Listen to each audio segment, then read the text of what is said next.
Hello বন্ধুরা, welcome to Riya's yummy world. আজকে আমি আপনাদের জন্য নিয়ে চলে এসেছি একদম সহজ উপায়ে অসাধারণ স্বাদের নিরামিষ ঘুগনির একটা রেসিপি।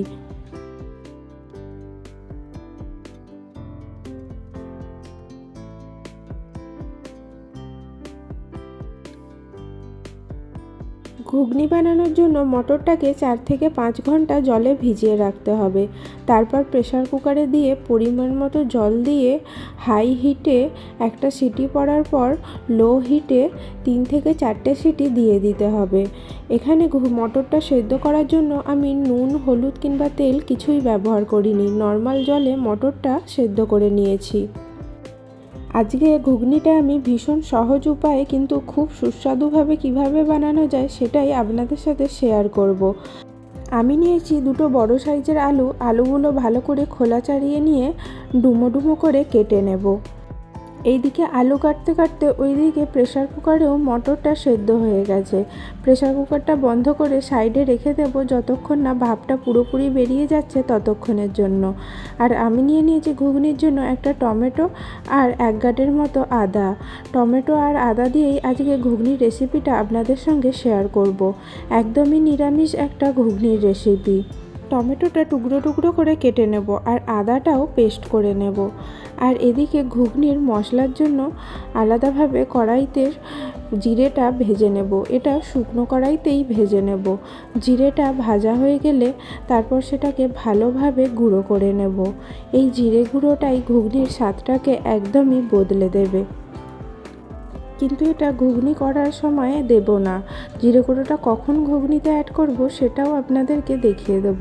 জিরেটা ভাজা হয়ে গেছে, তারপর এটা একটা হামালদিস্তায় নিয়ে ভালো করে গুঁড়ো করে নিচ্ছি। গরম অবস্থাতেই জিরেটা গুঁড়ো করে নিতে হবে যাতে খুব ভালোভাবে গুঁড়ো হয়ে যায়। ঠান্ডা হয়ে গেলে জিরেটা গুঁড়ো করতে একটু অসুবিধা হবে। জিরেটা গুঁড়ো হয়েই গেছে, এবার এটাকে সাইডে সরিয়ে রেখে দেব।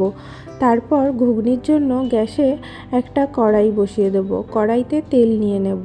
তেলটা হালকা একটু গরম হয়ে গেলে তাতে জিরে, শুকনো লঙ্কা, তেজপাতা, দারচিনি আর এলাচ ফোড়ন দিয়ে দেব।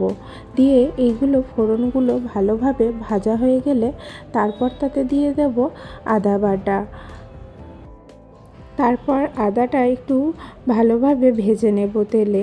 আদাটা ভালোভাবে ভাজা হয়ে গেলে তারপর তাতে দিয়ে দেব কুচিয়ে রাখা টমেটোগুলো একটু ভালোভাবে নাড়াচাড়া করে নিয়ে হালকা ভাজা ভাজা করে নিয়ে তারপর তাতে দিয়ে দেব 1 চামচ হলুদ গুঁড়ো আর 1 চামচ লঙ্কা গুঁড়ো। আপনারা কতটা ঝাল খান সেই হিসেবে লঙ্কা গুঁড়োটা দিয়ে দেবেন। তারপর দিয়েছি পরিমাণ মতো নুন। একেবারে আলু আর মটর অনুযায়ী পরিমাণ মতো নুন দিয়ে দিয়েছি। তারপর মশলাটাকে ভালোভাবে একটু কষিয়ে নিয়ে কেটে রাখা আলুগুলো এতে দিয়ে দিয়েছি। দিয়ে আলুগুলো দিয়ে ভালোভাবে ভাজা ভাজা করে নিয়েছি। খুব বেশি নয়, ওই হালকা ভাজা ভাজা করে নিয়েছি 5 মিনিটের মতো। একটু আলুগুলো ভালোভাবে ভাজা ভাজা করতে করতে আমার মনে হলো আমি নুনটা একটু অল্পই দিয়েছি, তাই জন্য আবার একটু নুন অ্যাড করলাম। আর রঙের জন্য দিলাম কাশ্মীরি লঙ্কার গুঁড়ো। দিয়ে ভালোভাবে নাড়িয়ে চাড়িয়ে আর একটু ভাজা ভাজা করে নিলাম। আলুর সাথে ঘুগনির মশলাটা একেবারেই রেডি হয়ে গেছে। এবার সেদ্ধ করা মটরগুলো ওই মশলার আলুতে অ্যাড করতে হবে। এই যে দেখুন, মটরগুলো ঠিক এই রকম সেদ্ধ হবে। খুব বেশিও সেদ্ধ নয়, আবার খুব কমও নয়। একদম গলে গেলে ঘুগনির স্বাদ কিন্তু একদমই ভালো লাগবে না। এই রকম সেদ্ধ করা মটরটা এবার ওই কষানো আলুর মধ্যে ঢেলে দেব। কষানো আলুর মধ্যে সেদ্ধ করে রাখা মটরগুলো অ্যাড করার পর যদি মনে হয় এখানে জলটা কম আছে তাহলে আরও একটু জল অ্যাড করে দিতে হবে, কারণ এখনও আলুর সাথে মটরগুলো 10-15 মিনিটের মতো সেদ্ধ হবে। এখানে আলুর সাথে মটরগুলো মিশিয়ে দেওয়ার পর ঢাকা দিয়ে দেবো 10-15 মিনিটের মতো। আলুগুলো পুরোপুরি সেদ্ধ হবে আর মটরের মধ্যেও ঘুগনির মশলাটা পুরোপুরি ঢুকে যাবে। চলে এসেছি আবার 15 মিনিট পর। ঘুগনিটা পুরোপুরি হয়ে গেছে, আলু একদম সেদ্ধ হয়ে গেছে আর মটরও খুব ভালোভাবে সেদ্ধ হয়ে গেছে। এই সময় গ্যাসটা বন্ধ করে সেই ভেজে রাখা জিরে গুঁড়োগুলো ওপর থেকে ভালোভাবে ছড়িয়ে দেব। ছড়িয়ে দিয়ে 5 মিনিটের মতো একদম ভালো করে বন্ধ করে রেখে দেব। এটাতেই ঘুগনির স্বাদটা খুব বেড়ে যাবে।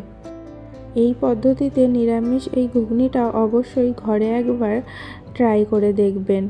ঘুগনিটা স্বাদে কিন্তু অসাধারণ সুন্দর হয় আর বানানোর পদ্ধতিটাও ভীষণই সোজা।